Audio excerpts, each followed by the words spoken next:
Rich Scangarello's coming back. Apparently Shane Day's out or they're going to work together. I don't know what's happening with Shane Day. But Scangarello's coming back, and he's now going to be the quarterback coach again. What do you think of that? Again, it's just, okay, you lose Mike LaFleur, right? Rick Scangarello has been in this offense for a couple years. He now has coordinator experience. It's just another guy to bring in a juice for the pass game to help out Mike McDaniel because he's going to be shouldering a bigger responsibility now that him and LaFleur won't be splitting the coordinator duties, and he'll be manning it mostly by himself. So I think it's the game planning. That's interesting. Right. I think it's just an extra person to bring in that way. Again, I don't think it's going to change their plan at quarterback or change what they do with these quarterbacks. Maybe he's a better quarterback coach than Shane Day. Maybe. But he also was available and nobody wanted him. And then Philly brought him in as an assistant. So this isn't a guy that's like the marquee quarterback whisperer, right? So ultimately, I think it's just another guy who they're comfortable with. He's comfortable with the players, and they're just bringing him in to help out with replacing Mike LaFleur in his role. I'll be a little bit more positive with this than you are. I think that it can't be bad. I'm gonna put it that way. It can't be a bad thing. It might be a good thing because again, I felt that John Benton at worst was part of the problem last year, and at best, you could say he wasn't part of the solution. Same with Shane Day. Those two position groups were problems. And since Shane Day's been here for 2 seasons, none of the quarterbacks have really improved.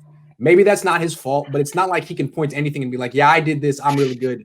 So bringing back Rich Scangarello, I mean, Garoppolo played pretty well under him for 5 games. I mean, Mullins I don't know if he's anything special, but my point is it's not a bad thing. It's definitely not a bad thing. And it might help. It might. Yeah, bringing him in doesn't. I'm not saying it's hurt. I'm just saying it's not going to change anything. Yeah. But it's not like he's going to be a negative.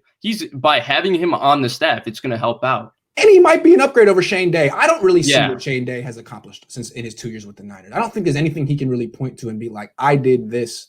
This is the effect of my coaching. Maybe that's a harsh way to look at it, but he's had 2 seasons. I don't know. Yeah, maybe.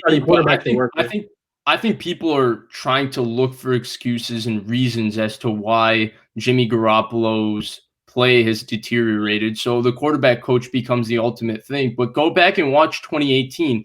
This issue with people, his footwork, it's not like he's Tom Brady. He's never been Tom Brady or Drew Brees where his feet are always moving. He's always stepping up and all of that. Even in 2017, he threw off platform a lot. But this standing in the pocket in one spot and shuffling his hips and throwing the ball, that started in 2018. And that was before Shane Day ever arrived to coach him. And that was with Rick Scangarello. So I got a little nugget to tell you. And I don't think I've ever told you this. This is old. And I forgot about it until recently. But in 2017, when Jimmy Garoppolo got traded here and he went on that little run and he hadn't gotten the big contract extension yet, they were still negotiating. One of the things that him and Don Yee were initially thinking of putting as like a stipulation in the contract was a new quarterback coach. They wanted to bring the guy from New England. Now, they ultimately stuck with Rich Scangarello because Scangarello was the guy who got him prepared. Remember, he basically put him on that month crash course and I guess, proved himself. And it would have looked bad to just get the guy fired. But that was one of the things they were thinking. They wanted to bring their own guy. And maybe they should have, maybe he needs it. If you think about it, a quarterback coach is kind of like the caddy. Like for a golfer, he's the guy like, hey, your backswing's a little messed up. Maybe you should use that's what the quarterback coach is there to help you with your mechanics and your swing. And you got to have a guy you trust. Mm-hmm. You got to have a guy you trust. That's super interesting, actually. I'm glad you told me this. This is fantastic. It's ancient history, but that's true. That's a really important tidbit because actually also the other thing is if you look at the 49ers offensive staff, something quarterbacks are really comfortable with, and I think that's why guys who played quarterback often get coaching jobs way too early is because they want to bring other quarterbacks onto the staff.